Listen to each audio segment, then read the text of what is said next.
Spoiler alert, this is the last part of the playthrough and contains the end of the game. If you don't want to know, check out my other videos first.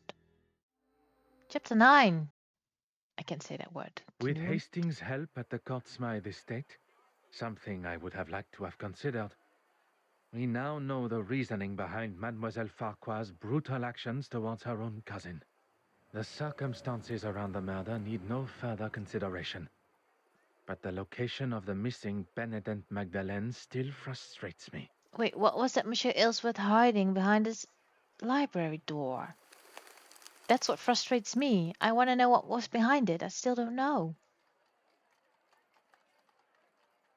How could Miss Courtsmith have had the opportunity to access the restoration room? Rose pretended to be Irene on balcony. She used to mislead us all about Mademoiselle Courtsmith's location in the museum.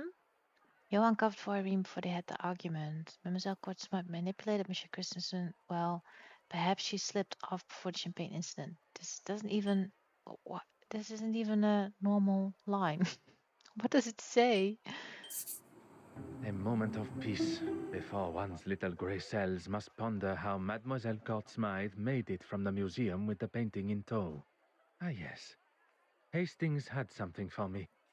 An invitation to Mademoiselle Courtsmythe's exhibit. Even after the truths of her crimes and personal betrayal, Mademoiselle Warbeck still feels it within her for a final send-off. Perhaps Mademoiselle did not leave with the painting at all. What was Miss Courtsmith's plan for getting the painting out of the museum? She hid it behind one of her own paintings, used one of the paintings as a hiding place and planned to wait for it to be returned to her. Or she hid it behind one of Evelyn's paintings, manipulated Mademoiselle Warbeck. Well, perhaps she knew of a hiding space in one of her paintings. I didn't know. Poirot, there you are. What are you... On this occasion, there is no time for pleasantries. We shall finally bring the mystery of the missing painting to an end. We must return to the scene of the initial crime, the Royal Edward Gallery. Is everyone present? Please ask them to convene in the exhibition room. Is there something you're not telling me? I think so. All will be revealed. All right. Messieurs et mesdames, thank you for joining us here today. What's this all about? Yes, my time is rather valuable. Yeah, we know by now. I thought everyone was here to see the exhibition. I'm all for looking at some real art, as long as it's not all hers. I understand the frustration and hostility that most of you must feel towards her. For some, even... Hatred, loathing, disgust. Betty, please. Even after everything, you stand here and defend her? No, he's just telling you to calm down. I'm not defending her. If anyone should hate her, it's me. Perhaps you should move on. In this room is where it all began. Or at least, that is how it appeared. We are all aware Mademoiselle Courtsmythe was behind the painting's disappearance. But it was not a moment of greed that drove her, Also, that inspector is just standing there.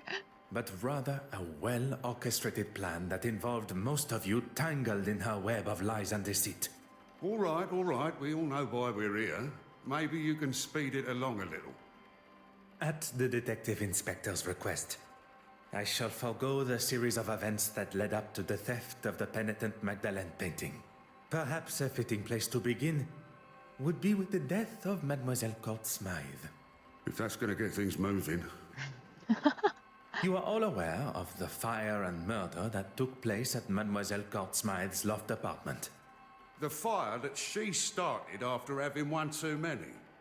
Well, that's not correct, and we already told you that it wasn't. That is where the difference between desire for the truth and the actual truth go their separate ways. Inside Mademoiselle's apartment was the penitent Magdalene painting, or at least a forgery. One of 4 produced by her own brush. The fire was set purposely, in an attempt to destroy evidence and hide the true nature of her death. Poison. Oh, now what? Is that her, by the way? A portrait of principal painting. Wait, what? Mademoiselle Courtsmythe's portrait of herself. I think perhaps the title may not be as accurate as she herself believed. What? Aren't we gonna finish a story? Do I need to speak to everyone? What? Why? I don't wanna. I know you have a flair for the dramatic, but I do have a job to do. I agree. Let's speed it along. I have dedicated my life to serving God. What crime did Bishop Mountjoy commit? Theft and embezzlement. The pieces you had commissioned by Mademoiselle Courtsmythe, which hang on your church walls. Why are we even standing here listening to this man? Because it's true. Has this got anything to do with, frankly, anything? Shouldn't you be concerned about that since you're a cop and it's a crime? I can assure you, Detective Inspector, the Bishop's relationship with the deceased is more than I imagine we all thought possible, business partners. As horrifying and atrocious as the Bishop's actions were, one should not allow that to become the focal point.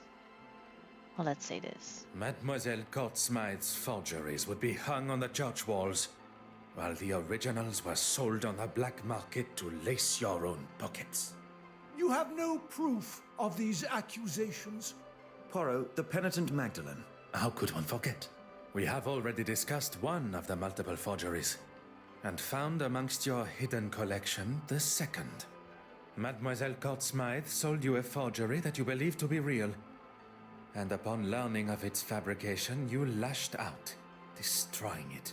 Wait, am I supposed to speak to the person who did it? Because I don't know. I was just, I don't know, clicking. One should not allow oneself the arrogance to consider themselves the smartest in the room, especially when they have already fallen foul to another's lies and deception. I am sure theft and embezzlement are questionable enough in God's eyes. Or do we need to speak to everyone? Because why don't we start with we can. Florence. Because she is definitely guilty. Right? Can we speak to her? This is all going to make for some story.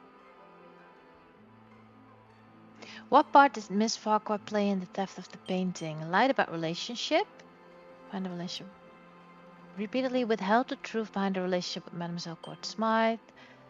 Took photos of expensive artwork to aid Mademoiselle Courtsmythe in creating her forgeries. What about this? That's not right. Oh. Why not? Deals were hatched, forgeries were created, and promises were broken. Mademoiselle Courtsmythe used a mask of deception and authenticity to betray you all. Wait, but we just found out that they are cousins. Why isn't that important? I don't understand this game. She allowed for you all to see and know only what was necessary to complete your part. Except for one. As much as I'm enjoying this show, any chance we can get to who killed her? I agree with that. It's taking way too long. You shall have to wait only a moment longer. As there was only one accomplice left, and perhaps the most important. Not only her aid in the museum, but in the construction of the forgeries. Mademoiselle Farquhar's deception began before I had even left the shores of Belgium. You were part of it. The whole time. Taking us all for fools. Oh, I guess we're not done. What about Mortimer? Is also very guilty. Tried to I shoot know me. things got out of hand, but it was you that broke into my office in the first place. So was it just innocent? What crime did he commit? Pulled a gun on an officer of the law while he did that? Was involved with the theft of Penitent Magdalene and had the intention to claim the insurance money. This? There still remained one missing forgery. The image of the honorable and distinguished gentleman that you present yourself as has gone on long enough. So that's behind the library, I guess. It may seem like an alien concept to you, but we English, we take great pride in how we present ourselves. And you wish to present yourself as a sick man, or as a man that would not aim a gun at an officer of the law? A man that takes great pride in purchasing a forgery and attempting to claim its monetary value on insurance. How long are we going to entertain this man's twisted fantasies? Do you mean the truth? Poirot, can we move this along? While searching the main hall for clues, a snuff box was found.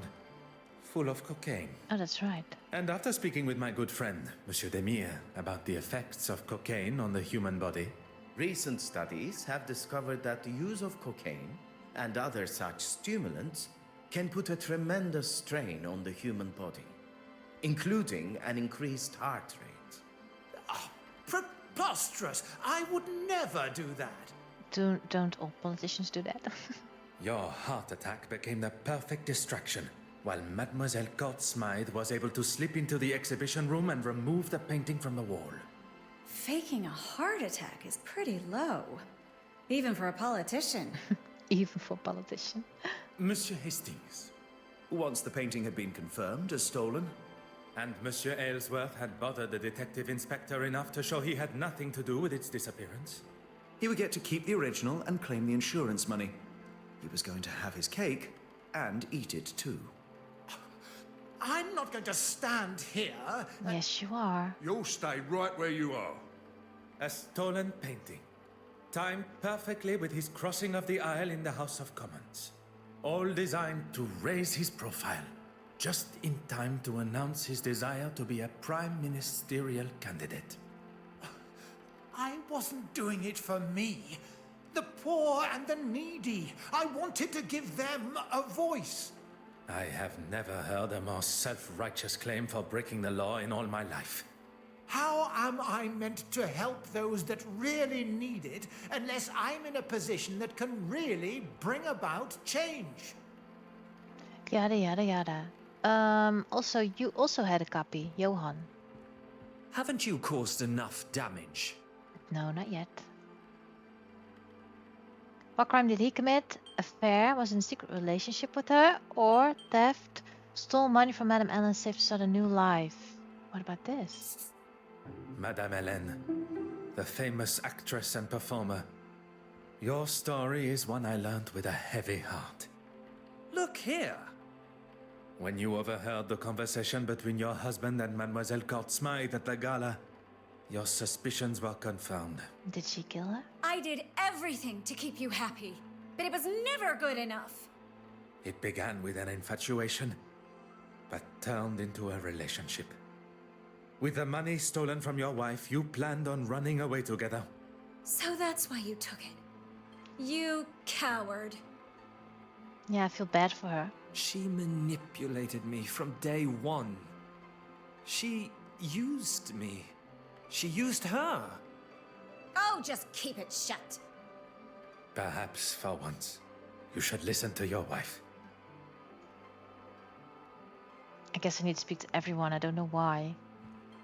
You Evelyn. know where the painting is, and who killed Irene. What part did Miss Warbeck play in the theft of the painting?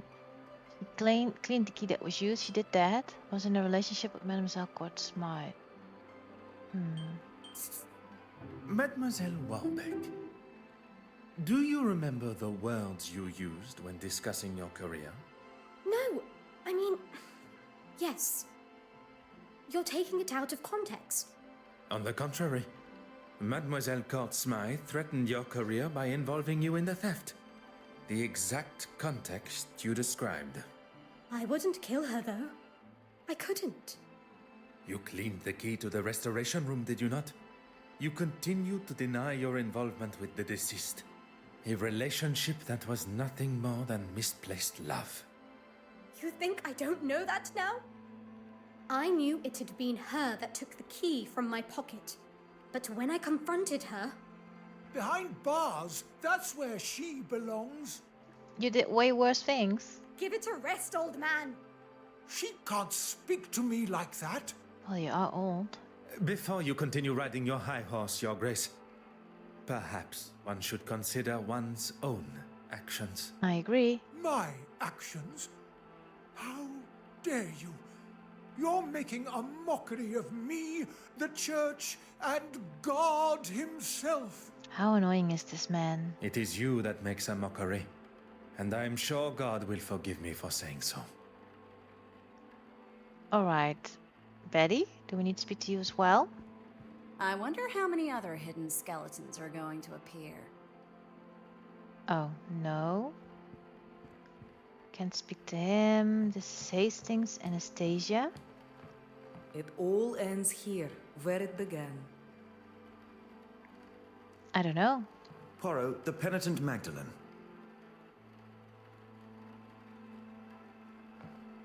But I spoke to everyone, didn't I? Who's this? A copper. Wait, who didn't I speak to? Wait, now I can't go back. Can't speak to Zachariah, can I? No, I cannot. I know you have a flair for the Honestly, I don't know what to do.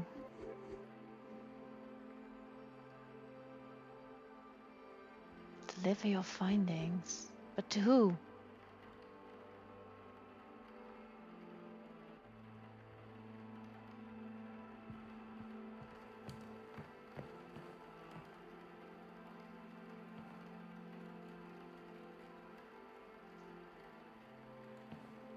Sunflower painting.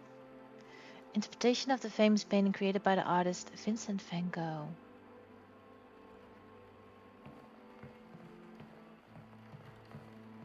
Nature's power painting. A figure stands peacefully on the shore, watching the chaos of nature before them. I wonder if Mademoiselle Court-Smythe considers herself as that figure. Mademoiselle Court-Smythe manipulated everyone. But that does not excuse the parts that you all have played. Poirot, the murderer. Tell us now, or I'm marching them all down the station. Yeah, let's do that. Of our suspects, all guilty in some form or other, only one committed the ultimate sin. Monsieur Christiansen, a lover, jilted and tossed aside from a life promised together. Mademoiselle Warbeck, another that was promised her heart only to become a second, caught in Mademoiselle's web. Monsieur Aylesworth, anger that a foolproof plan backfiring. Bishop Mountjoy, a third, sold the idea of an original painting, livid at the thought he had been tricked. Mademoiselle Farquhar, trapped in a partnership where you did not receive what was owed to you. All with motive, but lacking opportunity. Until the realization that someone had used a timer to set the fire. Isn't that right, Mademoiselle Farquhar? Our true relation to the deceased. Cousins, standing to inherit her entire family estate. You don't understand. It wasn't like that. You decided to poison her with potassium cyanide, a chemical often found in photography development, via the cork of a bottle of champagne. Wearing an almost identical hat to the deceased, you were able to disguise yourself as her and be seen by the neighbor, leaving her body lifeless in her own apartment. You tried to cover your involvement in both the forgeries and the murder by destroying any evidence. Incredibly clever. Your nefarious plan setting the fire almost tricked even I. Did you really just praise her for starting a fire? You did. On the contrary, it was the deception behind the fire. A timer was used, allowing for Mademoiselle Farquhar to be seen in her office as she slipped in and out of the darkroom window. I didn't want to kill her, but she gave me no choice. You always have a choice. She gave you no choice. You planned and executed a brutal murder. She was your cousin. A cousin that has controlled me for years. I couldn't escape her. She held you captive? I did not see a prison cell in her apartment. No, of course she didn't. Emotionally and financially, I was her captive. I was a struggling critic. But she taught me how to stand up for myself and get what I wanted, what I deserved. That sounds like a nice thing. You were aware of her scheme all along? Not at first. I didn't know she was selling them on the black market. But even when you did find out, you didn't stop. There was always a reason I couldn't. And what money I did get, she would hold for me. I couldn't remain under her control anymore. There was no other way. Mademoiselle, there is always another way. Yeah, there is. All I see is the student becoming the master. And you fell in love with her. Detective Inspector, perhaps it is time that Mademoiselle was escorted to the police station. The truth has been revealed, and Mademoiselle Court-Smythe's murderer will pay the price for her crimes. Oh, she's gone already. There is something you're forgetting, though. The real painting. If you think for a moment that the location of the original painting has slipped my mind. Go on then. Where is it? In this room. Mademoiselle Court-Smythe's portrait of herself. Think perhaps the title may not be as accurate. Nature's Power painting. Or the sunflower. Well, this is a fake for sure. That's not right. Oh.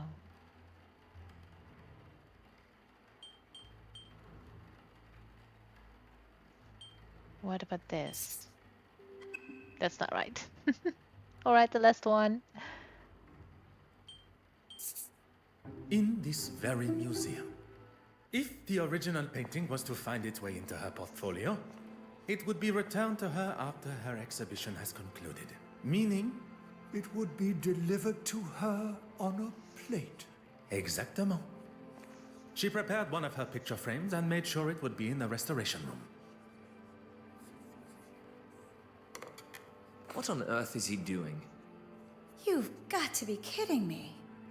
It would take too long to remove the nails from the frame and hide it, surely.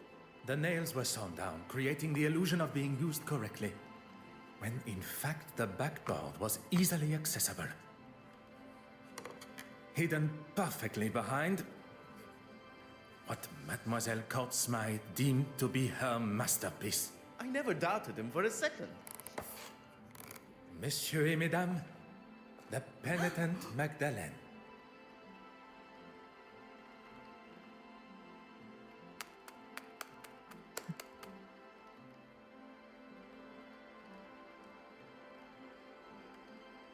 Oh, he's so proud.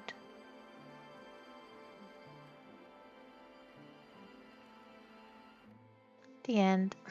I'm kidding, I don't know. I kind of Well, hope it is. detective, you've solved both the theft and murder. I am rather impressed. Well, that's why I did it, to impress you. Not really. Finding the murderer and solving 2 thefts would have been far more impressive. 2 thefts? You already have another case? No, I have a case I didn't solve. You have forgotten Mademoiselle Farquhar's missing cigarette case. Oh, of course. Do you think Miss Farquhar lied about it going missing after all? Perhaps it really was worth something. No, you lied about not taking it. Mademoiselle Farquhar is far from an honest woman. Lies tripping from her tongue at every turn. But if our motive was indeed to fake theft and claim the insurance money, she would surely not have left it lying where Mademoiselle Babagnan claimed to have found it. Mademoiselle Babagnan's motive is now clear. How she pulled off such a cunning theft still eludes me. Something Hastings said has my little grey cells fired up. Nothing is ever quite what it seems. I suppose we are all forgeries or counterfeits in some form or other. Could Mademoiselle Babagnan have pulled the wool over my eyes in a similar way? I must return to the evidence from the ship with this new perspective. You just told him this never happened to you. When I've been saying it from the start. Why would she have stolen the cigarette case only to return it? She would guide her way into the museum so she could gain access to a Russian heirloom. Being aware of my investigation, she knew she would not be able to leave the ship with it in her possession. This? That's not right. Oh, alright. So I guess it's the other one. It is you that should be happy, mademoiselle. With no effort at all, you were able to save the day with barely a second thought. You turned a stolen heirloom with a thief and a victim into nothing more than a misplaced item. A case of being in the right place at the right time. I do not believe in coincidence. You were where you were meant to be. Had you not boarded when you did, you would likely have not been invited to the gala at all.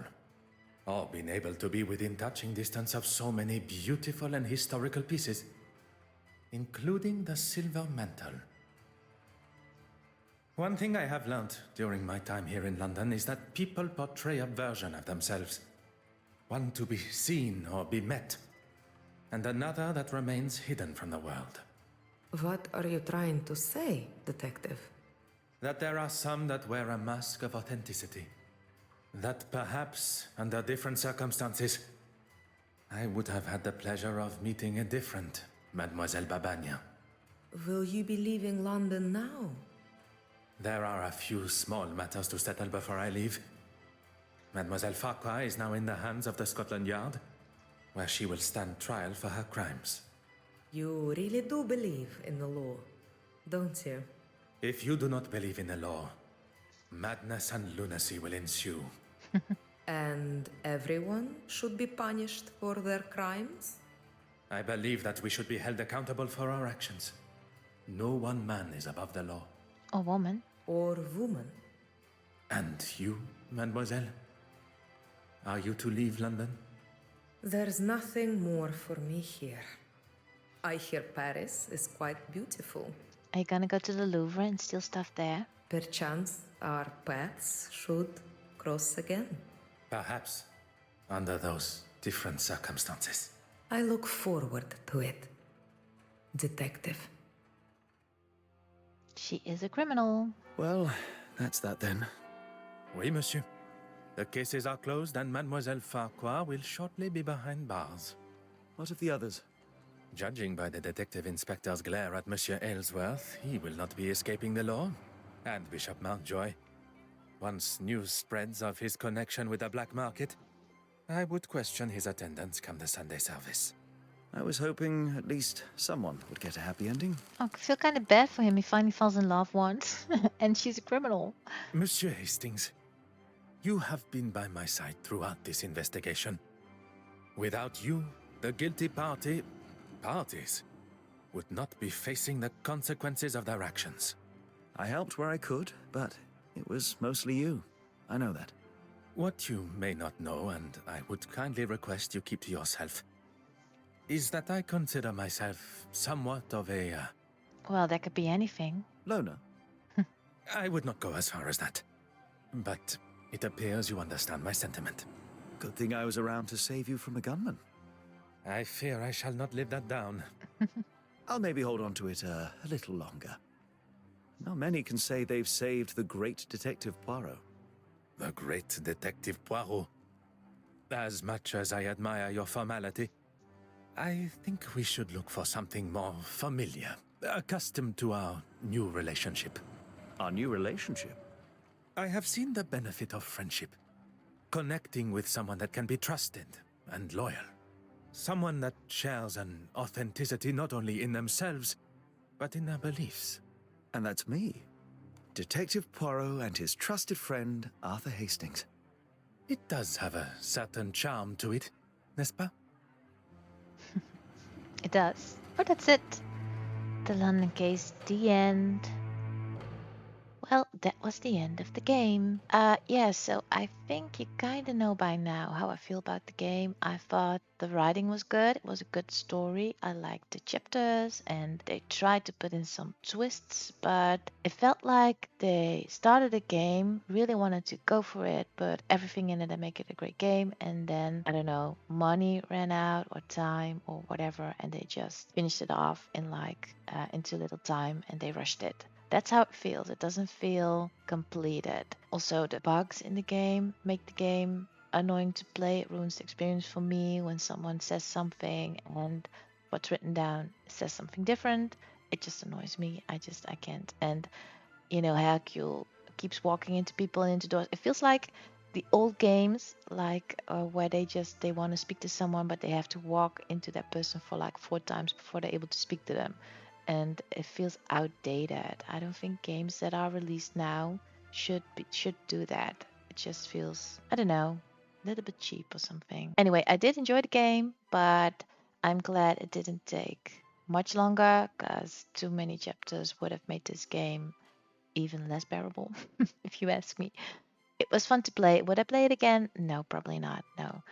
And I wouldn't pay full price for it. If you ever see it on sale, go for it and try it out, but I wouldn't pay full price for it, no. So, yeah, anyway, I hope you enjoyed.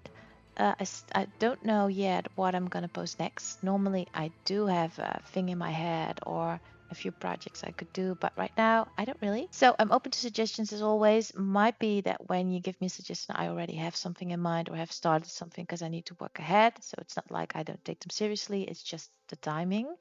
Because me recording and saying things and posting things, there's time between those things. So. But I always take it seriously and into account. Well, I'll stop rambling. Thank you for watching. I hope you enjoyed. And as always, have a great day. Bye.